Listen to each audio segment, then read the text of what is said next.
Hello दोस्तों, स्वागत है आप सभी का हमारे YouTube चैनल NS24 क्लासेस में।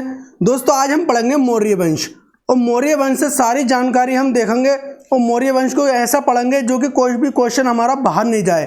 ठीक है, तो मौर्य वंश हम बहुत अच्छे से तरीके से पढ़ेंगे। देखिए मौर्य वंश की जो जानकारी हमें एक तो साहित्यिक स्रोत है इससे और एक धार्मिक स्रोतों से जो है मिलती है। मौर्य वंश के संस्थापक की बात करें तो चंद्रगुप्त मौर्य मौर्य वंश के संस्थापक रहे। देखिए क्या होता है, धनानंद और चाणक्य की जब आपस में जब मुठभेड़ हुई तो उन्होंने धनानंद को जो है बाहर निकालने के लिए कहा, क्योंकि धनानंद जो था एक संकी राजा था, प्रजा पे इतना ज़्यादा जुल्म कर रहा था, बहुत ज़्यादा। तो धनानंद ने इस जुल्म को देखकर उनसे बर्दाश्त नहीं हुई। जब ये जुल्म सारा देखने के बाद में जब बर्दाश्त नहीं हुई चाणक्य से, तो चाणक्य ने जो है उनसे जो है मतलब कुछ ना कुछ विवाद हुआ। जब विवाद हुआ उनसे तो उन्होंने जो है कहा कि इन्हें बाहर करो इन्हें दरबार से। तो धनानंद ने जब उन्हें बाहर करने के लिए कहा तो धनानंद को वहीं पर उन्हें रोक दिया गया। फिर कहा उन्होंने चाणक्य ने कि मैं जब तक तेरी ये पूरा राज्य तेरा जब तक मैं ख़त्म नहीं कर दूंगा, जब तक मैं अपने जो बाल जो थे ना उनके वो बाल खोल लेते हैं वो कि अपनी शिखाएं जब तक नहीं बांधूंगा, जब तक तुझे मैं पूरा बर्बाद मतलब तुझे मार मतलब वो नहीं करवा दूं, तेरा वंश जो है खत्म ना करा दूं। इसके बाद में तभी मौर्य वंश की जो है स्थापना हुई थी। देखिएगा वो चल रहा था नंद वंश। कौन सा वंश चल रहा था? नंद वंश चल रहा था, जिसमें के सबसे लास्ट वाला कौन हुआ? धनानंद हुआ। धनानंद से ही मुठभेड़ हुई थी किसकी? चाणक्य की। अब चाणक्य जो है आ जाते हैं दरबार से बाहर और बाहर आने के बाद में ये अब ऐसा कोई ना कोई अब ऐसा ही ना वो चाहिए था जो कि एक प्रतापी हो और महान मतलब एक शक्तिशाली और एक आत्मविश्वास से भरा हुआ ढूंढ रहे थे इंसान को, ये कि कोई मुझे ऐसा मिल जाए जो कि मैं उसे राजा बनाऊं। तो एक दिन जब इन्होंने जंगल से निकल के जा रहे थे तो कुछ इतिहासकारों का कहना है कि ये जो है एक राजा और प्रजा वाला कुछ खेल खेल रहे थे चंद्रगुप्त मौर्य। तो इन्होंने देखा और अपने साथ में इनको ले आए। कुछ इतिहासकार कहते हैं कि एक शिकारी से खरीदा था चंद्रगुप्त मौर्य को 1000 रुपये में और इनको ला के तक्षशिला में इन्हें शिक्षा दी। शिक्षा के देते देते फिर ये जैसे बड़े होते गए इन्होंने अपनी एक सेना बनाई, सेना बना के कुछ लूटपाट करी। तो इस तरीके से जो है इनका जो है इतिहास का कुछ पता चलता है। अब इसके बाद में अगर हम जानकारी दे, अब कुछ जानकारी मिली हमें दो स्रोतों से, जैसे कि आपके साहित्यिक स्रोत हो गए, धार्मिक स्रोत हो गए। मेगनेस्थिस की इंडिका में जो है चंद्रगुप्त मौर्य के बारे में जानकारी मिलती है। सोमदेव के कथा सरित सागर से, क्षमेंद्र के बृहत कथा मंजरी से, विशाख दत्त के मुद्रा राक्षस से, पतंजलि के महाभाष्य से। धार्मिक स्रोत की अगर हम बात करें जो जैन ग्रंथों से हमें कल्पसूत्र भद्रबाहु के द्वारा लिखित, परिशिष्ट परमन हेमचंद्र के द्वारा लिखित, इससे हमें पता चलता है। ये बौद्ध ग्रंथ हैं दो, महावंश, दीपवंश। ठीक है, श्रीलंका का जो महाकाव्य कहलाता है वह है दिव्यावदान और महाबोधि वंश। इससे जो है हमें चंद्रगुप्त मौर्य के जीवन का पता चलता है। इन सारे चीज़ों से हमें चंद्रगुप्त मौर्य के जीवन का पता चलता है। और इसके बाद में किसने क्या कहा ये चीज़ें तो जरूर होना चाहिए। देखो स्ट्रीबो जस्टिन ने इन्हें सेंड्रोकोटस कहा, एरियन प्लूटार्क ने इन्हें एंड्रोकोटस कहा, फिलार्कस ने जो है सेंड्रोकोटस कहा, सर विलियम जोन्स ने सबसे पहले जो है इन्होंने इसके प्रमाण खोजे थे। ठीक है, सबसे पहले इन्हें ही पता चला था कि यही जो है अशोक है, यही चंद्रगुप्त मौर्य हैं। चंद्रगुप्त मौर्य इन्हें ही सबसे पहले पता चला था कि यही चंद्रगुप्त मौर्य हैं। इन्होंने ही एशियाटिक सोसाइटी ऑफ बंगाल की स्थापना की थी 1784 में। इसके बाद में हम थोड़ा जाति देख लेते हैं, इनकी क्या जाति थी, कौन कौन से ग्रंथ में क्या कहा गया था। वो ब्राह्मण ग्रंथ में शूद्र कहा गया है कि शूद्र जाति के थे, और जैन धर्म और बौद्ध ग्रंथ में इन्हें क्षत्रिय कहा गया कि क्षत्रिय थे ये। ठीक है, रोमिला थापर के अनुसार ये वैश्य, इन्हें वैश्य कहा गया। रोमिला थापर के अनुसार इन्हें क्या कहा गया? वैश्य कहा गया। रोमिला थापर ने इन्हें वैश्य बताया है। और विशाख दत्त की मुद्रा राक्षस से पता चला है ये वृषल थे। अब वृषल क्या होते हैं? जो निम्न कुल में जन्म लेने वाले को ही वृषल कहा जाता है। निम्न कुल में जन्म लेने वाले को ही क्या कहा जाता है? वृषल कहा जाता है। इसके बाद में देख लेते हैं हम दरबारी, ये 2 दरबारी थे, इनके जीवक संप्रदाय के भिक्षु थे। ये कौन थे? पिंगलवत्स। ठीक है। बौद्ध भिक्षु थे तारानाथ। बौद्ध भिक्षु कौन थे? तारानाथ। प्लूटार्क ने कहा था, प्लूटार्क ने क्या कहा था कि चंद्रगुप्त मौर्य की 6 लाख की सेना ने पूरे भारत को रोन डाला था।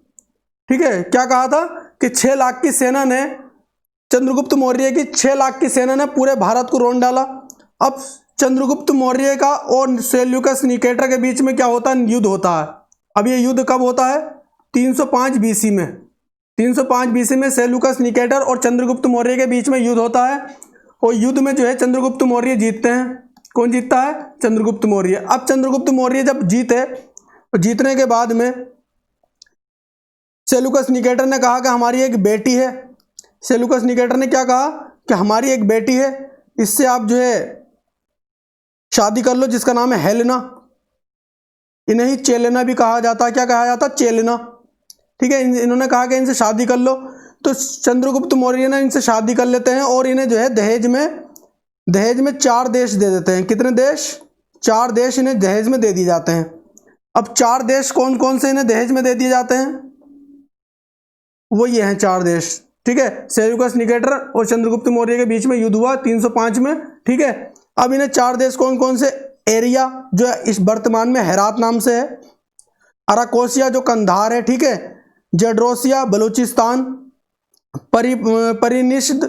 परिनिषदाई जो कि काबुल में है। तो इन्हें ये जो है देश दे दिए गए। अब जब चंद्रगुप्त मौर्य ने सोचा कि ये मुझे इन्होंने 4 देश जो दे दिए दहेज में, ये मेरा जो है कुछ जो इतिहास है वो कहीं गड़बड़ ना लिख जाए, तो इन्होंने क्या करा, इन चारों की कीमत के जो है 500 हाथी इन्होंने दे दिए। किसको? सेल्यूकस निकेटर को। तो सेल्यूकस निकेटर को लगा कि भाई दामाद तो बहुत अच्छा मिल गया हमें, कि हमारा जो हमने दिया उससे ज़्यादा हमें जो है इन्होंने हाथी दे दिए। तो सेल्यूकस निकेटर ने कहा कि मांगो, क्या मांगना चाहते हो तुम? तो उन्होंने कहा अगर आप देना ही चाहते हो तो हमें एक दार्शनिक दे दो। चंद्रगुप्त मौर्य ने क्या मांगा? दार्शनिक मांगा। क्या? दार्शनिक। चंद्रगुप्त मौर्य ने दार्शनिक मांगा। तो तब सेल्यूकस निकेटर के यहाँ घूमने के लिए आए थे यूनानी यात्री। कौन? यूनानी यात्री आए थे जिनका नाम है मेगनिस्थीज। कौन? मेगनिस्थीज। ठीक है। मेगनिस्थीज जो है घूमने के लिए आए थे। इन्होंने जो है सेल्यूकस निकेटर ने जो है चंद्रगुप्त मौर्य को दे दिया। जब चंद्रगुप्त मौर्य को सेल्यूकस निकेटर के यहाँ जब भेजा, तो मेगनिस्थीज जो है बहुत ज़्यादा गुस्साए, और उन्होंने जो है अपनी इंडिका में, ठीक है, इनकी जो पुस्तक है अपने इंडिका, उसमें जो इन्होंने बहुत गलत सलत लिखा फिर भारत के बारे में, कि यहाँ के लोग जो है पढ़े लिखे नहीं हैं, और जो है इनसे जो है लिखना नहीं आता है। इस चीज़ को देखते हुए फिर क्या होता है, अब जब इन्होंने ये चीज़ें मांग ये, अब यहाँ पे जो है ये सारा जो चीज़ थी वो कौन देख रहा था? वो एप्पियानस ने बताया है कि उन्होंने जो है अपनी पुस्तक में जो है इसका कौन सबूत है? एप्पियानस। कौन? एप्पियानस ने अपनी पुस्तक में पूरा इसके बारे में वर्णन किया है, इस युद्ध के बारे में। ठीक है। और ये पूरी कहानी के बारे में जो है पूरा उन्होंने विस्तार किया है इसके बारे में, और बताया है कि किस तरीके से जो था ये यहाँ पे चल रहा था। देखिए मैं यहीं पे आपको कुछ और बता देता हूं। देखिए इनका जो क्षेत्र विस्तार था, थोड़ा सा क्षेत्र विस्तार हम देख लेते हैं। देखिए इनका क्षेत्र विस्तार जो था वो इस तरीके से था, जैसे यहाँ पे बंगाल, पूर्व में बंगाल, ये पूरब है, ये उत्तर है, और ये दक्षिण है, और ये आपका पश्चिम है। इसमें क्या था आपका? उत्तरी कर्नाटक, जो मैसूर का शहर किसे कहा जाता? टीपू सुल्तान को। ठीक है। यहाँ पे आपका कश्मीर हो गया, कश्मीर। ठीक है। यहाँ पे हो गया ईरान, यहाँ पे ईरान हो गया। ये जो इनका क्षेत्र विस्तार था। अब इस क्षेत्र विस्तार को क्या कहा गया? अखिल भारतीय साम्राज्य। इस क्षेत्र को क्या कहा गया? अखिल भारतीय साम्राज्य कहा गया। क्या कहा गया? अखिल भारतीय साम्राज्य। अखिल भारतीय साम्राज्य की स्थापना किसने की? चंद्रगुप्त मौर्य ने। क्वेश्चन बनता है अखिल भारतीय साम्राज्य की स्थापना किसने की? चंद्रगुप्त मौर्य ने। एक क्वेश्चन ये बनेगा, दक्षिणी भारत का जो है हमें कहाँ से पता चलता है? दक्षिणी भारत में जो इनका कब्जा था, या मतलब इनका क्षेत्र था, इसके बारे में हमें कहाँ से पता चलता है? इसके बारे में हमें पता चलता तमिल ग्रंथ है, तमिल ग्रंथों से। 2 तमिल ग्रंथ है जिसका नाम है, एक पहला अहनानूर, ठीक है, दूसरा है मुरनानूर। ये दोनों तमिल ग्रंथ है, इसके बारे में पता चलता है हमें। दक्षिणी कर्नाटक के बारे में जो है हमें पता चलता है, जो दक्षिणी में जो है कितना विस्तार था इनका। अब क्या होता है, रुद्र दमन के जूनागढ़ अभिलेख से हमें यह पता चलता है तो कि चंद्रगुप्त मौर्य ने जो था अपना एक गवर्नर भेजा और सुदर्शन झील का निर्माण कराने के लिए। क्या कराने के लिए? सुदर्शन झील का निर्माण कराने के लिए। अब चंद्रगुप्त मौर्य का जो गवर्नर था, उसका नाम क्या था? उसका नाम था पुष्यगुप्त। क्या नाम था? पुष्यगुप्त। क्या नाम था? पुष्यगुप्त। अब 12 साल का क्या होता है, जब ये निर्माण जो है अधूरा रह गया था, क्योंकि 5 राजा जो है और इसमें जो है इसका निर्माण कराएंगे, वो भी मैं आपको जो है इसका एक सेपरेट वीडियो बना दूंगा, ठीक है। तो अब इसमें क्या होता है, 12 साल का जब अकाल पड़ता है, 12 साल का पड़ा अकाल, जब 12 साल का अकाल पड़ा तो चंद्रगुप्त मौर्य ने गद्दी छोड़ी और अपने बेटों को अपनी गद्दी देके, और जैन धर्म के जो गुरु थे जिनका नाम था भद्रबाहु, उनके कहने पर जो है श्रवण बेलगोला जो कि कर्नाटक में है, वहाँ पे एक चंद्रगिरी की पहाड़ियाँ हैं, वहाँ चले जाते हैं। जाने के बाद में बिना कुछ खाए पिए अपने प्राण त्याग देते हैं। जब अपने प्राण जब त्याग देते हैं तो इन प्राण जो बिना कुछ खाए प्राण त्यागने को क्या कहा जाता है? संलेखना। क्या कहा जाता है? संलेखना। क्या कहते हैं इसको? संलेखना कहते हैं। अब हम बात करेंगे बिंदुसार की। देखिए, अब चंद्रगुप्त मौर्य यहाँ पे जो है उनकी मृत्यु हो जाती है। अब बात आ गई बिंदुसार की। देखिए, बिंदुसार की अगर हम माता की बात करें तो बिंदुसार की माता का नाम था दुर्धरा। क्या नाम था? दुर्धरा, माता का नाम। अब ये माता का नाम दुर्धरा था। अब माता ये थी कौन? ये कहा जाता है कि धनानंद की ये बहन थी। धनानंद की बहन थी ये। अब धनानंद की बहन क्यों थी ये? क्योंकि धनानंद की बहन इसलिए थी ये क्योंकि चाणक्य के ही नीति के अनुसार जो था चंद्रगुप्त मौर्य की जो है पत्नी बनाया गया था इन्हें। उनकी नीति उन्होंने जो है इसलिए करा था ये काम क्योंकि धनानंद तो इनसे जो है युद्ध हुआ था चंद्रगुप्त मौर्य से, पर ये इसलिए करा गया कि अगर जब राजगद्दी पालेंगे तो प्रजा कहीं विरोध तो नहीं करेगी, तो उस विरोध को रोकने के लिए दुर्धरा से इन्हें शादी करना पड़ी। ठीक है, इन्होंने दुर्धरा से शादी की। अब बिंदुसार के कुछ अन्य नाम भी हैं जिनको हम अमित्रोघात या अमित्रोचेडस, और वायु पुराण में इन्हें भद्रसार, और जैन ग्रंथों में इन्हें सिंहसेन कहा जाता है। जैन ग्रंथों में इन्हें सिंहसेन कहा जाता है। आगे देखते हैं। दरबारी थे इनके 2 दरबारी। अजीवक संप्रदाय के जो भिक्षु थे वो थे पिंगलवत्स। कौन थे? पिंगलवत्स। बौद्ध भिक्षु कौन थे? तारानाथ। इन्होंने ही भविष्यवाणी करेंगे आगे। इस आगे भी मैं आपको पूरी कहानी की तरह पढ़ाने की कोशिश करूंगा, बताने की कोशिश करूंगा। ठीक है। अब सेलुकस निकेटर से जो युद्ध हुआ था वो किसका हुआ था? चंद्रगुप्त मौर्य का हुआ था। जीते थे चंद्रगुप्त मौर्य। जीतने के बाद में जो उन्होंने कहा, उन्होंने जो है उनकी शादी, अपनी बेटी की शादी किससे? हेलेना की शादी जो है चंद्रगुप्त मौर्य से करा दी थी। अब इनके बेटा जो सेलुकस निकेटर का बेटा है एंटीयोकस, इसका युद्ध होता है अब किससे? अब इसका होता है बिंदुसार से। किससे? बिंदुसार से। अब इसका युद्ध होता है बिंदुसार से। युद्ध हुआ। अब जब युद्ध हुआ तो बिंदुसार जीत गए। बिंदुसार जीते। अब जब बिंदुसार जीत गए तो इन्होंने अपनी 3 मांगे रखी। अब मांगे कौन कौन सी थी? 3। इन्होंने कहा कि मुझे सूखे अंजीर दो, मीठी मदिरा चाहिए और एक दार्शनिक चाहिए। तो इन्होंने क्या करा? इन्होंने सूखे अंजीर भी दे दिए, मीठी मदिरा भी दे दी, दार्शनिक को मना कर दिया। इन्होंने कहा ये हमारी परंपरा में नहीं है, अगर हम अपना दार्शनिक अगर आपको दे देंगे तो हमें पाप लगेगा। क्या लगेगा? पाप लगेगा। तो क्या होता है, सबसे पहले जो दार्शनिक आया था यूनानी यात्री कौन था? यूनानी यात्री था मैग्नेस्थीज। कौन था? मैग्नेस्थीज। ठीक है, ये आए थे। अब इनके बाद में एक इनके उत्तराधिकारी हुए। कौन हुए? उत्तराधिकारी। ठीक है, उत्तराधिकारी कौन हुए? इनके उत्तराधिकारी हुए डाइमेकस। कौन हुए? डाइमेकस। डाइमेकस। इनके उत्तराधिकारी कौन बने? डाइमेकस। अब डाइमेकस को जो है इनके दरबार में भेज दिया जाता है। अब सीरिया और मिस्र में जो है बिंदुसार के संबंध बहुत अच्छे होते हैं। सीरिया में और मिस्र में जो है बिंदुसार के बहुत अच्छे संबंध होते हैं। तो टोलमी सेकंड जो थे वहाँ के राजा थे, कहाँ के, मिस्र के। तो उन्होंने डायनोसिस को भेजा अपना राजदूत बनाकर। क्या बनाकर? राजदूत। राजदूत का मतलब कि अगर यहाँ पे कुछ वहाँ के लोग अगर यहाँ पे हैं कुछ, तो उनकी देखभाली के लिए एक राजदूत बनाया जाता है, संबंध बनाने के लिए।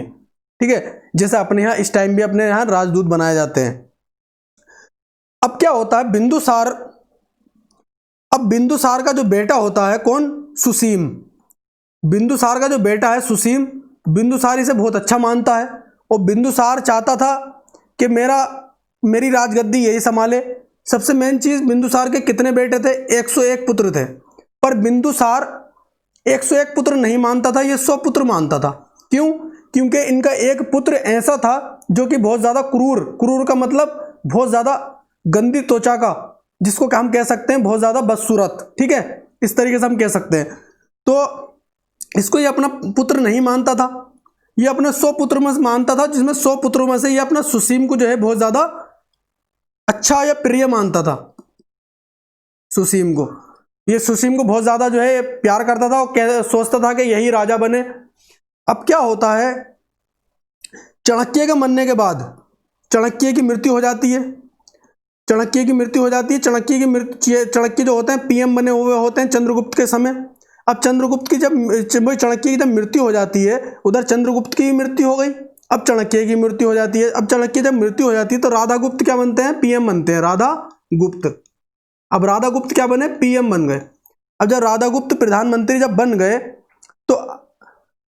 तो इन्होंने कहा ये तो राधागुप्त जो है पीएम बन गए।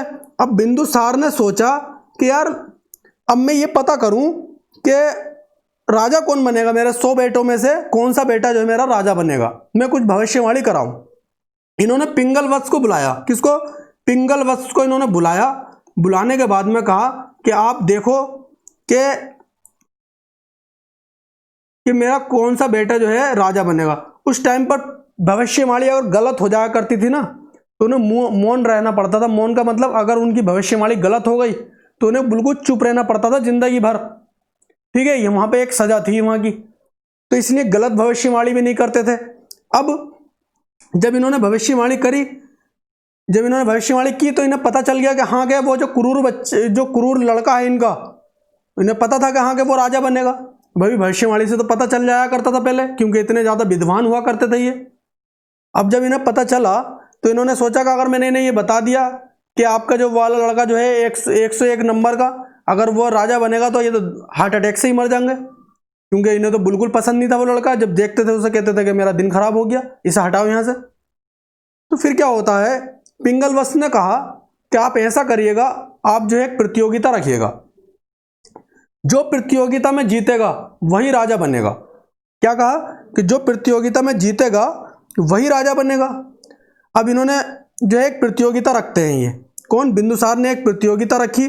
प्रतियोगिता में 100 के 100 जो है अपने बेटों को बुलाया, सबसे कहा गया प्रतियोगिता होगी और आप में से जो है राजा चुना जाएगा।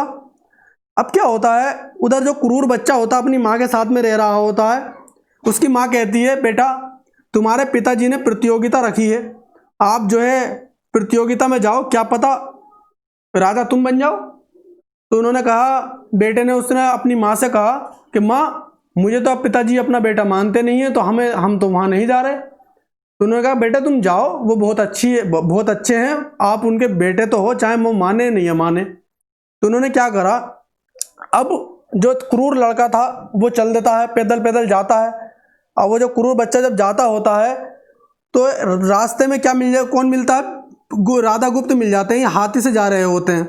हाथी से जब जा रहे होते हैं वो बच्चा जब मिलता है रास्ते में, तो राधागुप्त ने पूछा बेटा कहाँ जा रहे हो? तो उन्होंने कहा कि हम जो है हमारे पिताजी जो है एक प्रतियोगिता रखी है हमारे पिताजी ने, और हम उस प्रतियोगिता में जा रहे हैं, क्या पता हम राजा बन जाए, हमारी माँ ने कहा है।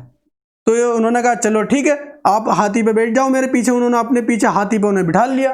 बिठालने के बाद में अब वो जहाँ प्रतियोगिता होती है वहाँ उसे ले जाते हैं।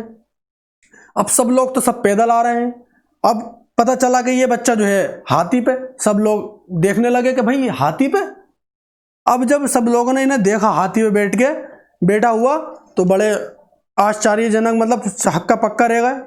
अब क्या होता है, इनसे कहा कि चलो प्रतियोगिता शुरू की जाए। जब प्रतियोगिता जब शुरू की गई तो तीरंदाजी के लिए बुलाया गया। काय के लिए? तीरंदाजी के लिए। जब तीरंदाजी के लिए जब बुलाया गया तो सुशीम, ठीक है, सुशीम और कौन आया? जो क्रूर बच्चा था, ठीक है, जो क्रूर बच्चा था, ये दोनों आगे आए। जब आए तो इसमें क्रूर बच्चा जीत जाता है तीरंदाजी में। जब क्रूर बच्चा जब जीत जाता है तो एक लंच ब्रेक होता है। क्या होता है उसी टाइम पे? क्या होता है, लंच ब्रेक करते हैं। जैसे कि आज भी बीच बीच में मैच के जो है लंच ब्रेक होता है, इसी तरीके से जब लंच ब्रेक जब किया तो सब लोग अपने अपने महल में चले गए, अच्छे अच्छे पकवान खा रहे थे। तब ये क्रूर बच्चा सब सैनिकों से ये पूछ रहा था, क्या आपने खाना खाया? क्या आपने खाना खाया? तो सब लोगों ने ये देखा और सोचा कि हाँ, कि राजा यही बनेगा। देखो, पिंगल वस्तु बैठा हुए देख ही रहे थे कि हाँ, कि राजा तो यही बनना है, पर वो किसी से कहा नहीं उन्होंने।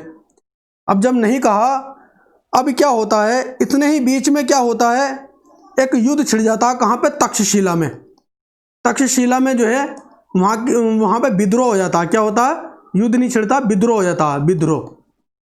अब जब तक्षशिला में जब विद्रोह होता है तो अब इनके पिताजी ने सोचा कि अगर मैंने इसे यहाँ रहने दिया तो ये तो वही राजा बन जाएगा, तो इसे विद्रोह के लिए भेज देता हूँ।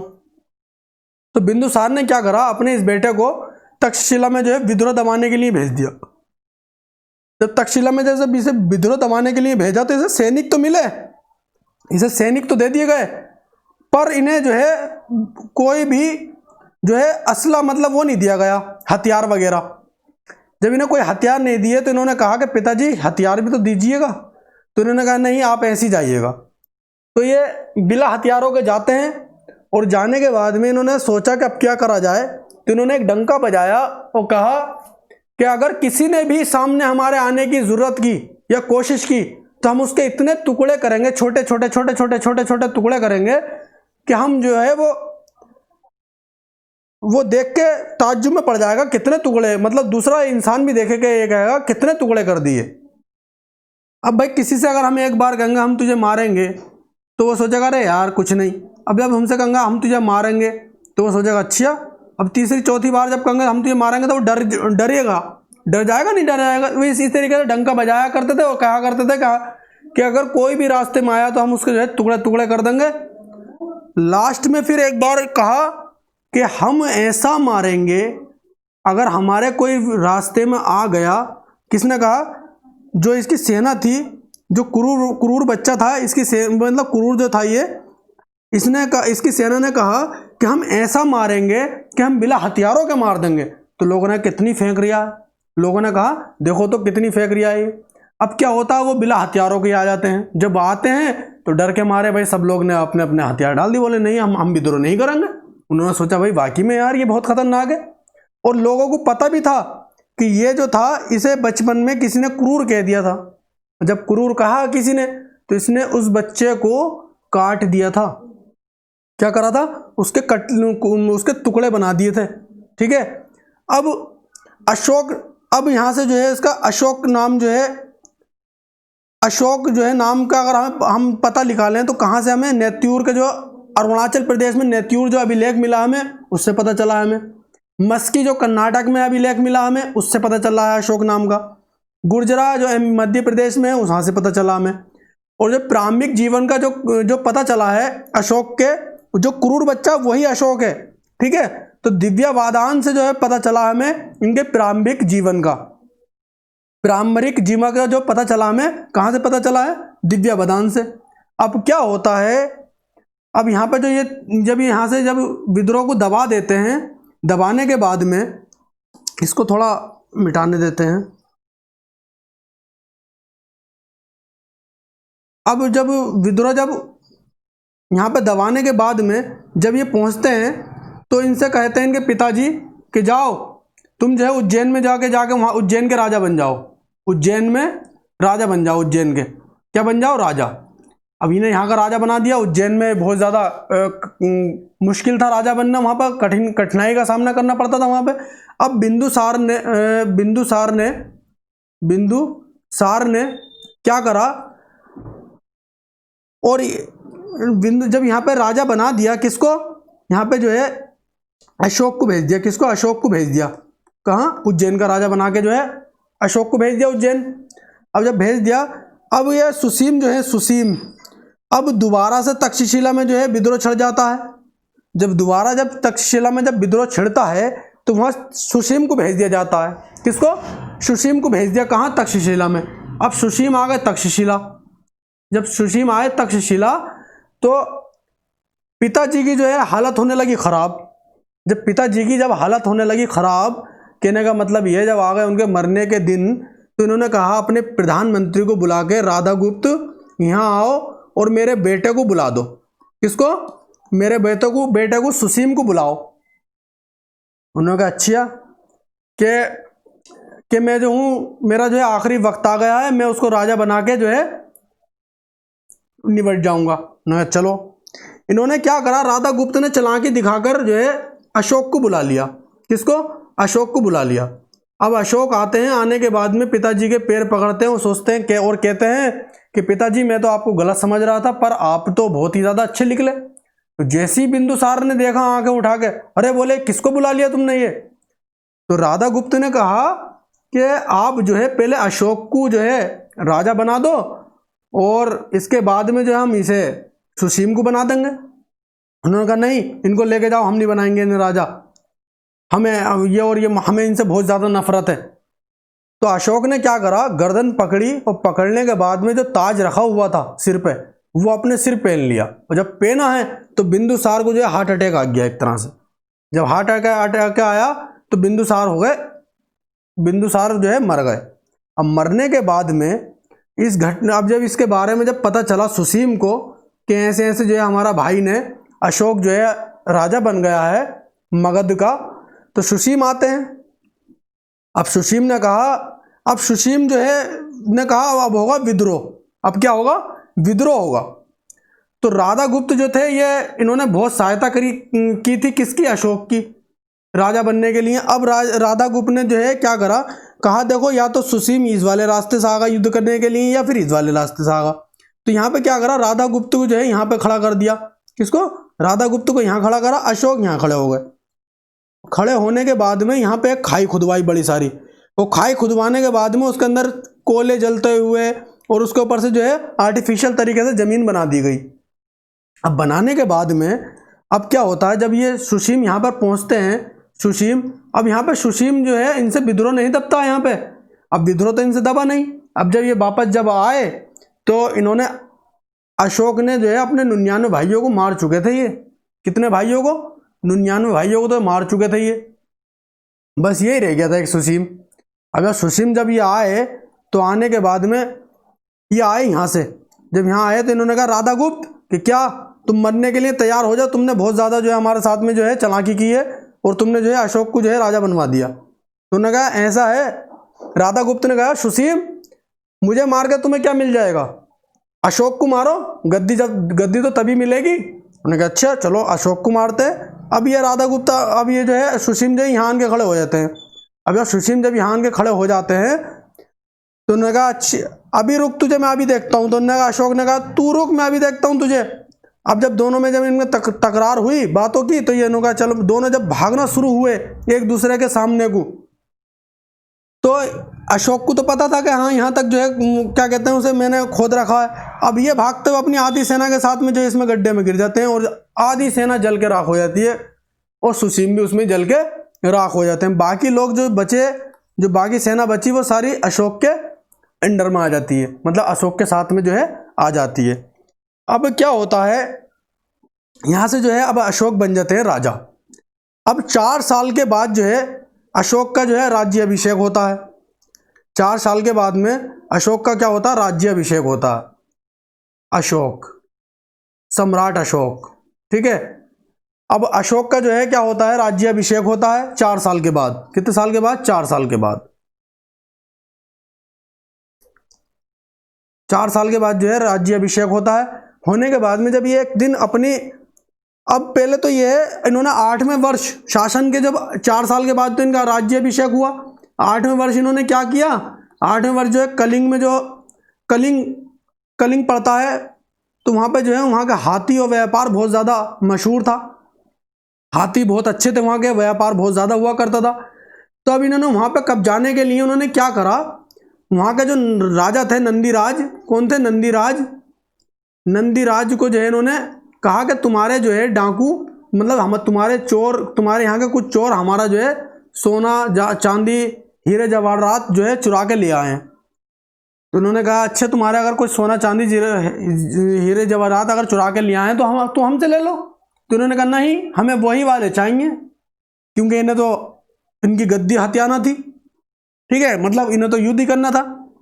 तो कलिंग का युद्ध कहलाया। क्या कहा इनके बीच में, फिर क्या होता है, इन्होंने कहा ना हमें तो वही चाहिए। तो उन्होंने कहा जब हमारे पास है नहीं तो हम कहाँ से दें। तो जब कलिंग का युद्ध होता है, ये कलिंग का युद्ध जो होता है 261 बीसी में होता। कब होता, 261 बीसी में। जब कलिंग का युद्ध हुआ तो इसमें जो है बहुत सारा खून बहा, कहने को अशोक जीत जाते हैं।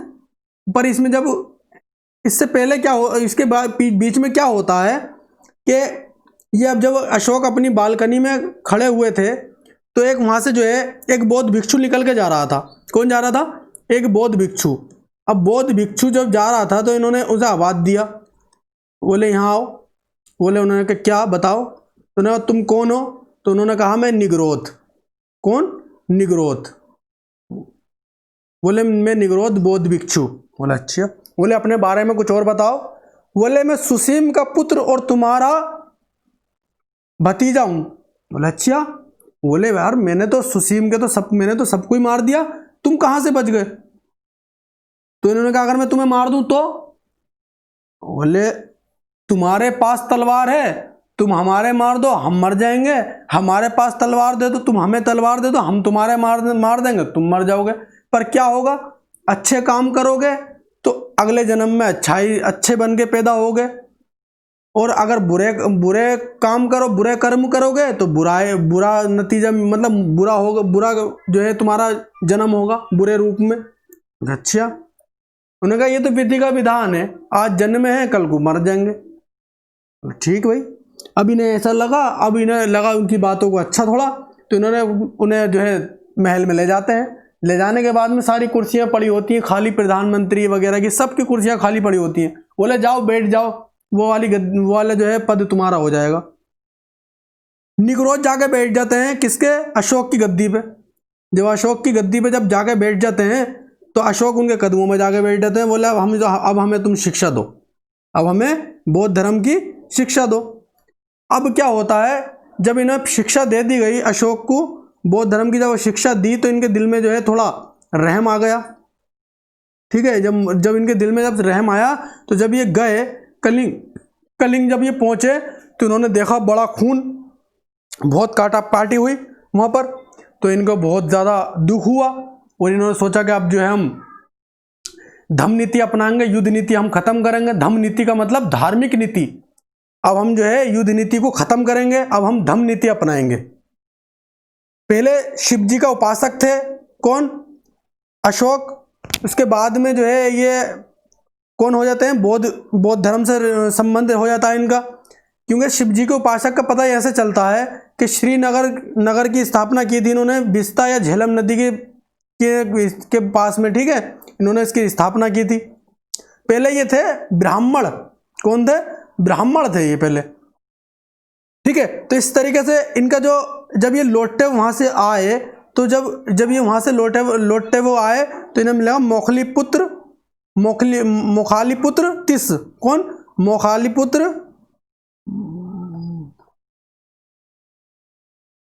मोखलीपुत्र तिस्त मिले वहां पे रास्ते में। इन्होंने इन्हें शिक्षा दी।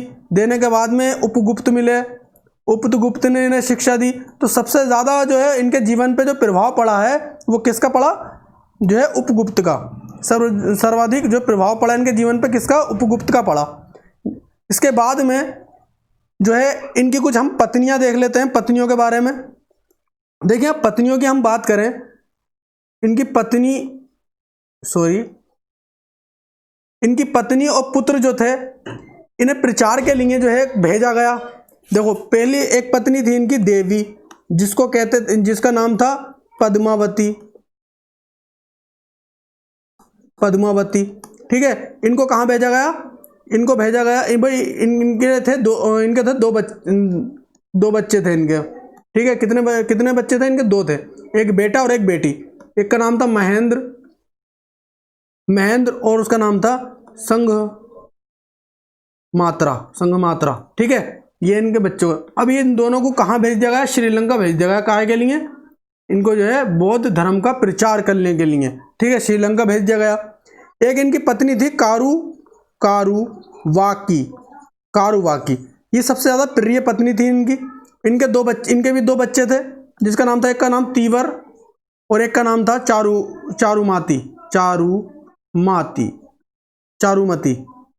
चारुमती। अब ये वाला पुत्र जो था इनका बहुत ज्यादा प्रिय था, ये वाला पुत्र। और चारुमती जो थी, ये इनको भेज दिया गया नेपाल भेजा इन्हें। काहे के लिए? इन्हें भेजा बौद्ध धर्म का प्रचार करने के लिए। अब बौद्ध धर्म का प्रचार करने के लिए जब ये नेपाल गई, तो वहां के राजा जो देवपाल उनके प्रेम प्रसंग में पड़ जाती हैं। जब प्रेम प्रसंग में पड़ जाती हैं तो इनकी हो जाती है इनसे शादी। जब शादी होती है तो मान के चलिए, जब राजा ने जब बौद्ध धर्म जब एक्सेप्ट कर लिया या कबूल कर लिया, तो प्रजा को भी करना पड़ेगा। प्रजा ने भी इनका जो है बौद्ध धर्म अपना लिया। तो कहते हैं कि सबसे तेज जो है बौद्ध धर्म जो अपनाया गया था, वो कहाँ? वो अपनाया गया था नेपाल में। कहाँ? नेपाल में। ठीक है, सबसे ज्यादा जो है बौद्ध धर्म अपनाया गया था, वो कहाँ अपनाया गया था? नेपाल में। अब इनकी एक बीवी थी, उनका नाम था, ये जो थी, एक इन्हें कहा जाता है बौद्ध विरोधी पत्नी। क्या कहा जाता है? बौद्ध विरोधी पत्नी। इन्होंने एक पेड़ लगाया। ठीक है, इन्होंने एक पीपल का पेड़ लगाया। तो भाई एक पेड़ लगाया चीड़ का, पता नहीं किस चीज का, जो पेड़ था वो इन्होंने उखेड़ के फेंक दिया। और ये जो थी ब्राह्मण थी, पहले जो थे अशोक भी ब्राह्मण ही थे। तो अब ये जो है इन्होंने जब फेंका, तो इन्होंने जो है उन्हें घर से निकल गई। फिर ये अब निकलने के बाद इनके 4 पुत्र हुए। इनके 4 पुत्र थे। अब इनके 4 पुत्र कौन कौन से थे? एक तो था तीवर। ठीक है, तीवर हो गए, महेंद्र और कुणाल हो गए, और एक हो गए आपके जालोक। 4 पुत्र हो गए। राजा ये बना, सबसे प्रिय ये था। ठीक है, इसके बाद में जो है आपका संप्रति, इसके बाद दशरथ गद्दी पे बैठा, फिर लास्ट में बृहदत्त गद्दी पे बैठा। अशोक ने नेपाल में ललितपत्तनम नगर की स्थापना की। अशोक ने नेपाल में ललितपत्तनम नगर की स्थापना की। और उनकी बेटी चारुमती ने देवपत्तन नाम के नगर की स्थापना की अपने पति के नाम पे। अगर इनका विस्तार देखें, हम क्षेत्र विस्तार तो देखें, तो वही का वही क्षेत्र विस्तार रहा इनका। कौन सा? यहाँ कश्मीर।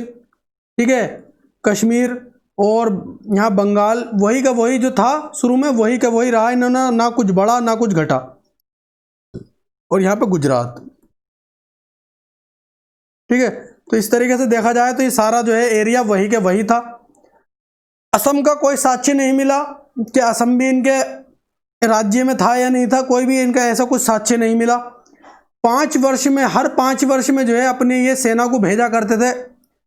अब जो है बहुत ज़्यादा सेना के लिए इनके दिल में ऐसा विचार आया कि अब मैं जो हूँ धार्मिक नीति अपनाऊंगा। अब मैं युद्ध नीति को मैंने छोड़ दिया। अब ये 5 साल के में जो है गांव, मतलब लोगों के बीच में जो है 5 साल में जो है लोगों के बीच में ये सेना भेजते हैं। उनसे पता करते हैं कि क्या कोई परेशानी तो नहीं है। अब परेशानी तो नहीं है, वो अगर कुछ भी कहते, वो अगर उन्होंने कह दिया कि मेरे पैर में दर्द हो, तो पैर तक का दबा दिए थे इन्होंने। अब क्या होता है 10 साल में, 5 साल में इन्होंने सेना को भेजा, सेना से पता क्या करवाते थे। और 10 साल में ये स्वयं जाते थे, खुद जाते थे।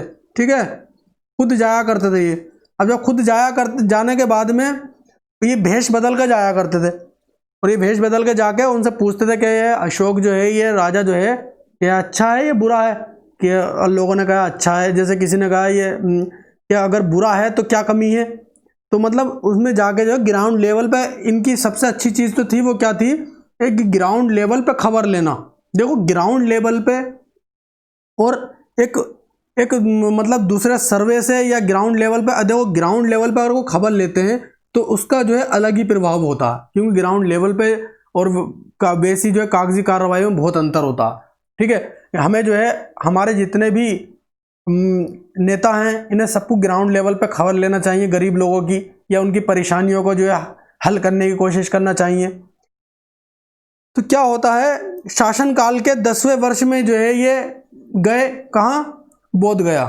बोध गया गए, ये शासनकाल के 10वें वर्ष में जो है ये बोध गया गए। वहाँ पे जो है जाके इन्होंने देखा तो लोग वहाँ पे बड़े परेशान थे टैक्स से, कर से। वहाँ कर देना पड़ता था 1/4। तो इन्होंने कहा कि चलो ठीक है, अब 1/8 देना आप कर। तो पहले कर जो था ये ज़्यादा वाला, अब ये जो है ये वाला कर देना लगे। अब जब ये पहुँचते हैं 20वें वर्ष में जो है कहाँ पहुँचते हैं, ये लुम्बिनी पहुँच जाते हैं। जब ये 20वें वर्ष जब लुम्बिनी पहुँचे तो वहाँ के लोग जो है बहुत ज़्यादा परेशान कि भाई हमसे तो भाई कर नहीं दिया जा रहा। तो इन्होंने 20 वहाँ जाके जो वहाँ का कर मुक्त कर दिया उसे। अब वो कर मुक्त क्यों करा, क्योंकि गौतम बुद्ध ने जो है यहाँ पे जो है उनका जन्म हुआ था, तो इन्होंने उसे उनके जो है सम्मान में एक तरह से, तो इन्होंने जो है वहाँ पे जो है कर मुक्त कर दिया। और रुम्मनदेही के जो अभिलेख हैं वहाँ उसी से ही, रुम्मनदेही के जो अभिलेख मिले हैं उससे ही पता चलता बुद्ध की जीवनी का। और निगला में जो है ये कर नीति के बारे में पता चलता है निगलवा अभिलेख से। किससे, निगलवा अभिलेख से। इस दोनों अभिलेख जो है कहाँ मिले थे, नेपाल में।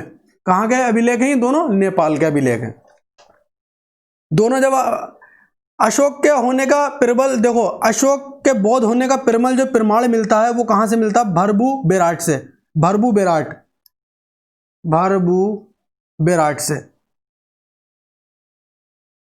बेराट से जो है पता चला है अशोक जो है बौद्ध थे, बौद्ध धर्म अपना लिया था अशोक ने। और ये भरभू बेराट कहाँ पे, ये राजस्थान में। कहाँ, राजस्थान में। अशोक के द्वारा जो बनवाए गए कुछ स्तूप, जैसे कि सांची का स्तूप जो कि वर्ल्ड विरासत में इसकी जो है जगह बनी हुई है। ठीक है, यूनेस्को की वर्ल्ड विरासत लिस्ट में है ये। और बरहूत स्तूप, ठीक है, और सारनाथ का स्तंभ। देखो सांची स्तूप जो है मध्य प्रदेश के रायसेन में। कहाँ, मध्य प्रदेश के रायसेन में, रायसेन जिले में। और बरहूत का जो था, बरहूत का जो स्तूप था ये जो है अब वह है, यह है मध्य प्रदेश के कहाँ, सतना जिले में। ठीक है, और सारनाथ का तो सारनाथ में ही है। अब इन्होंने बराबर की पहाड़ियाँ कटवा के, एक जगह का नाम है बराबर, वहाँ के जो है इन्होंने पहाड़ियाँ कटवाई। और कटवाने के बाद में आजीवक संप्रदाय धर्म के लिए जो है इन्होंने कुछ गुफाएं बनवाई। जो गुफाओं के नाम जो है वो ऐसे हैं, जैसे कर्ण चौपाल की गुफा, ठीक है, सुदामा की गुफा, लोमस ऋषि की गुफा, राजा विश्व की झोपड़ी की गुफा। ठीक है, ये इतनी गुफाएं बनवाई इन्होंने। और गुफाएं बनवाने के बाद अब एक कलिंग में मिला था इन्हें एक अभिलेख, कलिंग का अभिलेख मिला। कलिंग के अभिलेख में क्या कहा गया है कि प्रजा मेरी संतान है। किसने कहा, अशोक ने कहा प्रजा मेरी संतान है, प्रजा मेरी संतान है। और जैसे एक माँ अपने बेटे के लिए परेशान होती है, ऐसे ही मैं परेशान होता हूँ और इनके कल्याण की कामना करता हूँ। यह कहा कि इसमें कलिंग अभिलेख से जो है इसका पता, इस चीज़ों के बारे में पता चलता है। कहाँ से, कलिंग अभिलेख से। अब इनकी लिखने की जो कला है इन्होंने कैसे सीखी, पहले ये ईरान के राजा तो थे, ईरान के राजा डेरियस थर्ड से जो है इन्होंने लिखने की कला सीखी, जिसको दारा भी कहते हैं, दारा थर्ड। अब इनकी भाषा कौन सी थी, भाषा थी इनकी पहले प्राकृत। कौन सी, प्राकृत भाषा थी। अब लिपि की बात करें, लिपि देखो पहले थी ब्राह्मी लिपि। तो ब्राह्मी लिपि को जो है पढ़कर सबसे पहले जेम प्रिसेप ने इनके जो है अभिलेख पढ़े थे ब्राह्मी लिपि में, जो है 1837 में। कब, 1837 में जेम प्रिसेप ने। और इन्हें खोजा किसने था, खोजा था पाद्रोही फैंथेलर। ठीक है, इन्होंने जो है ये खोजे थे। कब खोजे थे, 1750 में। कब खोजे थे, 1750 में जो है इनके अभिलेख खोजे गए थे। खरोष्टी लिपि में कुछ अभिलेख मिले जो मानसेरा और शहबाजगढ़ी में। जो मानसेरा है पाकिस्तान के हज़ारा ज़िले में, ठीक है, और जो शहबाजगढ़ी है वो मिला पाकिस्तान के पेशावर ज़िले में है। शहबाजगढ़ी के जो अभिलेख मिले हैं वो कहाँ से मिले? पाकिस्तान के पेशावर से। अब जो अरेमाइक, ठीक है, एक थी अरेमाइक और ग्रीक। अरेमाइक और ग्रीक ये दोनों जो थी ये थी शेर कुना कंधार में, कंधार से मिली है, ठीक है, कंधार। तो दो लिपि जो है कंधार से मिली हैं। अगर आगे हम इसकी बात करें अभिलेखों की, तो 43+ अभिलेख जो है मिले हैं और इन्हें अभिलेखों को बांटा गया है किस तरीके? 14 जो थे शिलालेख। शिलालेख वो होते हैं जो कि बड़ी बड़ी चट्टानों पे लिखे जाते हैं, ठीक है, जो बड़ी बड़ी चट्टानों पे होते हैं उन्हें शिलालेख कहते हैं। 13 मिले लघु लघु शिलालेख मिले 13 लघु शिलालेख मिले। 7 मिले स्तंभलेख। अब स्तंभलेख कैसे होते थे? जो बड़े बड़े पिलरों पे हुआ करते थे। 7 मिले स्तंभलेख। 6 मिले लघु स्तंभलेख जो कि छोटे छोटे पिलरों पे हुआ करते थे, ठीक है, छोटे छोटे पिलरों पे मिले। 3 मिले गुहालेख। कैसे? गुहालेख। 3 कैसे मिले? गुहालेख मिले। गुहालेख का मतलब जो गुफाओं में बने हुए थे, गुफाओं में जो है लिख दिया करते थे, ठीक है, गुफाओं में लिख दिया करते थे। तो गुहालेख इसलिए कहते थे जैसे कि बौद्ध धर्म के जो बरसात का महीना, जो ये बरसात का महीना चल रहा है तो वो उसमें रुका करते थे, तो वहाँ पे जो है चीज़ें लिख दिया करते थे इसी तरीके से। तो ये चीज़ें लिखा हुई मिली।